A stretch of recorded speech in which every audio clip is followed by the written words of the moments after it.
अस्सलाम वालेकुम दोस्तों, आज की वीडियो में काफ़ी सारी नई और बड़ी अपडेट्स मौजूद है। कवर करेंगे उन तमाम अपडेट्स की डिटेल्स के बारे में, लिहाजा वीडियो को पूरा एंड तक देखिए ताकि किसी भी किस्म की इंपॉर्टेंट डिटेल्स आपसे मिस ना हो। साथ ही साथ हमारे चैनल मियां भाई एक्सप्लेन को भी सब्सक्राइब करके बेल आइकन जरूर प्रेस कर ले ताकि इसी तरह के लेटेस्ट और फास्ट अपडेट्स आपको रोजाना रियल टाइम पर मिलती रहे। और जिन लोगों ने हमारे चैनल को सब्सक्राइब करके बेल आइकन प्रेस कर लिया है उन सबका तहे दिल से शुक्रिया। तो आइए जानते हैं आज 9 दिसंबर बरोज मंगल की ताज़ा तरीन और लेटेस्ट अपडेट्स के बारे में।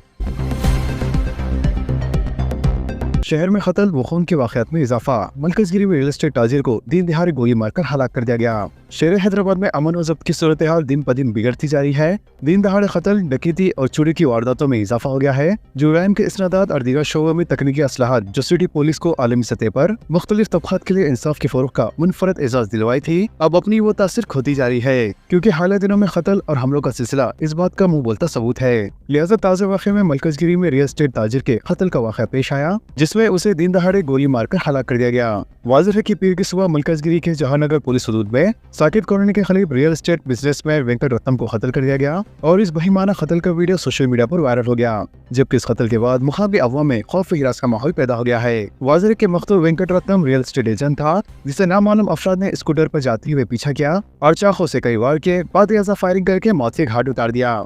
मुकामी अफराद की इत्तला के बाद पुलिस जाए वक़ूफ़ पर पहुंच गई और लाश को पोस्टमार्टम के लिए गांधी हॉस्पिटल मुंतकिल कर दिया गया। लिहाजा मुकदमा दर्ज करके तफ्तीश शुरू कर दी गई है। GHMC में वार्ड्स की तादाद 300 हो गई। ग्रेटर हैदराबाद म्युनिसिपल कॉर्पोरेशन में वज़ाफ़ती बल्दियात और कॉर्पोरेशनों के इंतजाम के बाद जुमला वार्ड्स की तादाद अब 300 हो गई है। लिहाजा इस सिलसिले में चीफ सेक्रेटरी रामकृष्ण राव ने अहकाम भी जारी कर दिए हैं। वाज़ेह की क़ब्ल अज़ी ये तादाद 150 थी, जो अब बढ़कर 300 कर दी गई है। लिहाजा हुकूमत ने शहरियों को बेहतर हुक्मरानी फराहम करने के लिए ये फैसला किया है। सर्दी की शदीद लहर, दर्जे हरारत 6.6 डिग्री सेल्सियस तक गिर गया। तेलंगाना भर में शदीद सर्दी की लहर जारी है और दर्जे हरारत रिकॉर्ड हद तक नीचे चला गया है। वाज़ेह की रियासत का कम से कम दर्जे हरारत 6.6 सेंटीग्रेड रिकॉर्ड किया गया, जबकि जिला आदिलाबाद 6.8 सेंटीग्रेड के साथ दूसरे नंबर पर रहा। वाज़ेह के कई अजला में दर्जे हरारत 10 सेंटीग्रेड से भी कम रिकॉर्ड हुआ। विकाराबाद में 7.8, कवरम्बी में 8.2, निजामाबाद, मैदा, करंगारेड्डी में 8.4, सिद्दीपेट में 8.9, निर्मल में 9.0 और सिरसिला में 9.2 सेंटीग्रेड रहा। इसके अलावा शहर हैदराबाद में भी सर्दी में शिद्दत आ गई, जहां हैदराबाद सेंट्रल यूनिवर्सिटी के इलाके में 8.4 दर्जे हरारत रिकॉर्ड की गई, जो शहर में सबसे कम है। इसके अलावा राजेंद्र नगर में 10.1, अलवर और BHL में 10.6, जबकि RCपुरम, नारायणपेट और चंदानगर में दर्जे हरारत 12.2 से लेकर 12.4 सेंटीग्रेड के दरमियान रहा। मौसमी मौसमियात ने खबरदार किया है कि सर्दी की ये लहर आइंदा चंद दिनों तक बरकरार रह सकती है। CPR के जरिए जान बचाने वाले ट्रैफिक मार्शल की सताइश। कमिश्नर पुलिस सवेराबाद अविनाश मोहंती और joint commissioner police doctor Gajrao Bhopal ने CPR के जरिए एक शख्स की जान बचाने वाले ट्रैफिक मार्शल शिवा कुमार की सताइश की। वाज़ेह है कि 5 दिसंबर को JD मीटर ट्रैफिक पुलिस स्टेशन के तहत वाक़े सोराराम चौराहे के पास रहीम नामी शख्स अचानक गश खाकर गिर पड़ा था। लिहाजा करीब में ड्यूटी पर तैनात ट्रैफिक मार्शल शिवा कुमार ने CPR के जरिए मज़कूरा शख्स को इब्तिदाई तबी इमदाद पहुँचाई और इसे हॉस्पिटल मुंतकिल किया। बताया गया कि ट्रैफिक मार्शल की बरोक्त तबी इमदाद के नतीजे में इस शख्स को हॉस्पिटल पहुंचाया जा सका और इलाज के बाद वो बेहतर हो गया। OTP धोखाधड़ी से होशियार रहने शहरियों को पुलिस का मशवरा। हैदराबाद क्राइम पुलिस ने शहरियों से OTP धोखाधड़ी से होशियार रहने की ख्वाहिश की है। पुलिस के मुताबिक साइबर धोखेबाज फर्जी फोन कॉल्स, SMS, व्हाट्सएप पर पैगामात और फर्जी कस्टमर केयर नंबर के नाम से शहरियों को धोखा देकर इनसे OTP हासिल करते हैं। लिहाजा नंबर हासिल हो जाने के बाद मुंसलिक bank accounts, credit cards, digital wallet, online shopping app और निजी मालूमात तक गैर मुजस्सर रसाई हासिल कर लेते हैं, जिसके नतीजे में भारी माली नुकसान और शनाख्ती गलत इस्तेमाल का खतरा पैदा होता है। लिहाजा पुलिस ने अवाम से कहा है कि वो कभी भी किसी से OTP शेयर न करें, क्योंकि कोई भी बैंक, सरकारी महकमा आपसे OTP तलब नहीं करता। इसके बाद KYC update, card activation, loan refund या इनामत के नाम पर आने वाले फोन कॉल्स पर भरोसा न करें और साथ ही नामालूम UPI रिक्वेस्ट भी मंजूर न करें। तेलंगाना भी जापान और चीन की तर्ज पर तरक्की की राह पर गामजान। चीफ मिनिस्टर रेवंत रेड्डी का बयान। रियासत तेलंगाना जापान और चीन की तर्ज पर तरक्की करके दुनिया की बेहतरीन रियासत बनने की सिमत गामजन है और इनकी हुकूमत रियासत को आलमी सतह पर तरक्याती मरकज के तौर पर तरक्की देने का काम कर रही है। लिहाजा चीफ मिनिस्टर रेवंत रेड्डी ने कल तेलंगाना राइजिंग 2047 ग्लोबल समिट की इफ्तिताई तकरीब से खिताब के दौरान यह बात कही। मजीद उन्होंने बताया कि हुकूमत तेलंगाना को सरमायाकारी, सनअतकारी, ताजरी और दीगर के मरकज के तौर पर तरक्की देकर आइंदा 20 साल के लिए अपने तरक्याती मनसूबे को तैयार किया है, जो समिट के इख्तिताम के मौके पर जारी किया जाएगा। वज़ीर के चीफ मिनिस्टर के खिताब से पहले गवर्नर तेलंगाना जिश्री देव वर्मा ने समिट का इफ्तिताह अंजाम दिया। ग्लोबल समिट ओल्ट्रा जदीद कार का चीफ मिनिस्टर ने इफ्तिताह किया।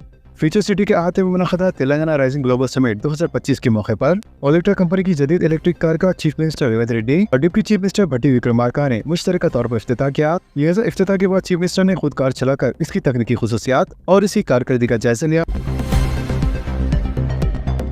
लियोनेल मेसी और रेवंत रेड्डी का 13 दिसंबर को दोस्ताना फुटबॉल मैच। आलमी शोहरत याफ्ता फुटबॉलर लियोनेल मेसी और चीफ मिनिस्टर रेवंत रेड्डी के दरमियान दोस्ताना फुटबॉल मैच के लिए वसी पैमाने पर इंतजाम किए जा रहे हैं, जो 13 दिसंबर को उपल स्टेडियम में खेला जाएगा। सोने की कीमत में कमी, चांदी की कीमत में इजाफा। हिंदुस्तान के सराफा बाजार में पीर को सोने की कीमत में 300 रुपए की कमी आई, जबकि चांदी की कीमत में 1500 रुपए का इजाफा हुआ। लिहाजा कीमती धातुओं की कीमतों में इस तब्दीली पर ऑल इंडिया सराफा एसोसिएशन ने पीर को बताया कि दारुल हुकूमत दिल्ली में 10 ग्राम वजनी सोना तमाम टैक्सों की अदायगी के बाद तकरीबन 1,32,600 रुपए में फरोख्त हुआ, जबकि चांदी 1,85,000 रुपए फी किलो के हिसाब से फरोख्त हुई। तेलंगाना की 783 वक्फ जायदाद का इंदराज मुस्तरद। मरकजी वजारत अखिलती अमूर की जानिब से जारी कुर्दा ताज़ा रिपोर्ट के मुताबिक तेलंगाना की 783 वक्फ जायदादें जिनका इंदराज उम्मीद पोर्टल पर किया गया था, इन सब को मुस्तरद कर दिया गया है। रिपोर्ट के मुताबिक रियासत तेलंगाना से जुमला 6,480 जायदादों का इंदराज किया गया था, जिसमें से 10,066 जायदादों की मंजूरी ज़रील तवा है, जबकि अब तक सिर्फ 4,279 जायदादों को मंजूर किया गया है। फिलहाल वेरिफिकेशन के जिम्मे में 10,066 जायदादें हैं, जबकि मेकर्स के जिम्मे में 25,755 जायदादें रखी हुई हैं। वाज़ेह है कि पूरे मुल्क में अब तक 10,869 जायदादों को मुस्तरद कर दिया गया है, जो कि मुल्क भर में तकरीबन 5,17,040 जायदादें इंदराज की गई थी, जिसमें से अब तक सिर्फ 2,16,000 जायदादों को ही मंजूरी दी गई है। ग्राम पंचायत इंतखाबात दूसरे मरहले में 415 सरपंच बिला मुकाबला मुंतखब। तेलंगाना में ग्राम पंचायत इंतखाबात के तहत नामजदगियों के दूसरे मरहले के तकमील के साथ ही इंतखाबी सूरत हाल तकरीबन वाज़ेह हो गई है। वाज़ेह की रियासत भर में सरपंच और वार्ड मेंबर्स के अहदेदारों के लिए जुमला 91,286 उम्मीदवार मैदान में हैं, जबकि 4,332 पंचायतों में इंतखाबात हो रहे हैं और 415 गाँव ऐसे हैं जिसमें सरपंचों का बिला मुकाबला इंतखाब हो चुका है। वाज़ेह के सरपंचों के लिए नामजदगी दाखिल करने वाले 7,584 उम्मीदवारों ने दस्तबरदारी इख्तियार की, जबकि 5 ग्राम पंचायत ऐसे हैं जहां किसी ने पर्चा नामजदगी दाखिल नहीं की। वंदे मातरम पर बहस, प्रियंका गांधी का हुकूमत पर इंतखाबी फायदा उठाने का इल्जाम। पार्लियामेंट में कौमी गीत वंदे मातरम की 185वीं सालगिरह के मौके पर होने वाली बहस के दौरान हुकूमत और अपोजिशन के दरमियान सख्त लफ्जी कशीदगी देखने में आई। लिहाजा बहस का मुहव्वर तराने की तारीख, इसके मंजूरी के वाक़यात और माजी में उठने वाले इख्तलाफात थे। लिहाजा लोकसभा में वंदे मातरम पर होने वाली बहस ने कल सियासी माहौल को उस वक्त गैर मामूली तौर पर गर्म कर दिया, जब कांग्रेस MP प्रियंका गांधी वाड्रा ने वज़ीर आज़म नरेंद्र मोदी और मरकजी हुकूमत पर शदीद तनकीद की। प्रियंका ने कहा कि मौजूदा बहस का मकसद मुल्क की हक़ीक़ी मसाइल से अवाम को हटाना है और ये कि वंदे मातरम का मामला आने वाले मगरबी बंगाल असेंबली इंतखाबात से जोड़कर सियासी फायदा हासिल करने की कोशिश हो रही है। साल 2026 की 23 आम तातीलात की फहरिस्त जारी, चीफ सेक्रेटरी रामकृष्ण राव के अहकामात।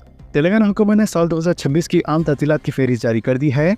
लिहाजा चीफ सेक्रेटरी रामकृष्ण राव ने GORT 1716 जारी किया, जिसके तहत साल 2026 की 23 आम तातीलात की फहरिस्त जारी की गई। लिहाजा इन 23 आम तातीलात में संक्रांति 15 जनवरी, योम जमहूरिया 26 जनवरी, महाशिवरात्रि 15 फरवरी, होली 3 मार्च, उगादी 19 मार्च, ईद उल फित्र 21 मार्च, श्री रामनवमी 27 मार्च, सालाना अकाउंट्स डे 1 अप्रैल, गुड फ्राइडे 3 अप्रैल, बाबू जगजीवन राम जयंती 5 अप्रैल, अम्बेडकर जयंती 14 अप्रैल, मे डे 1 मई, ईद उल अज़हा 27 मई, योम आशुरा 26 जून, योम आज़ादी 15 अगस्त, मिलादुल नबी 26 अगस्त, कृष्णाष्टमी 4 सितंबर, विनायक चतुर्थी 14 सितंबर, गांधी जयंती 2 अक्टूबर, विजयदशमी 2 अक्टूबर, दीपावली 8 नवंबर, गुरु नानक जयंती 24 नवंबर और क्रिसमस 25 दिसंबर शामिल है।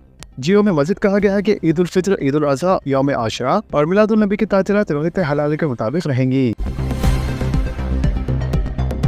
राशन कार्ड ना रखने वालों के लिए बुरी खबर।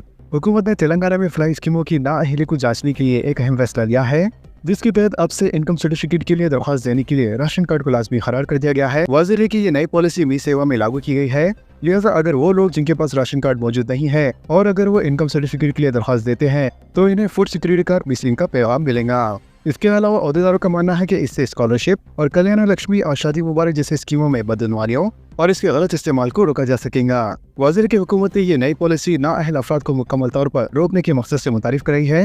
लिहाजा अब से अगर आप ई सेवा में इनकम सर्टिफिकेट के लिए दरख्वास्त देते हैं तो जिनके पास राशन कार्ड नहीं है तो इन्हें फौरी तौर पर एक पैगाम मौसूल होगा, जिसमें लिखा होगा मिसिंग फूड सिक्योरिटी कार्ड, जिसका मतलब यह है कि मुस्तकबिल में आपको राशन कार्ड मिलने के बाद ही इनकम सर्टिफिकेट के लिए दरख्वास्त देने का मौका मिलेगा।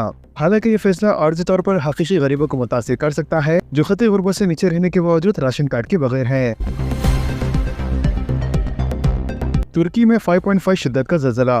पीर के रोज तुर्की में रिक्टर स्केल पर 5.5 शिद्दत के ज़लज़ले के झटके महसूस किए गए। मुकामी वक्त के मुताबिक दोपहर 1:21 पर आने वाले ज़लज़ले का मरकज तुर्की का शुमाली हिस्सा बताया जा रहा है, जबकि इस ज़लज़ले में किसी जानी या माली नुकसान की कोई इत्तला नहीं मिली है। तो दोस्तों, इन तमाम खबरों से मुतालिक आप सबकी क्या राय है, नीचे कमेंट बॉक्स में जरूर जाहिर करें और इसी तरह के लेटेस्ट एंड फास्ट अपडेट्स के लिए हमारे चैनल के साथ जुड़े रहें।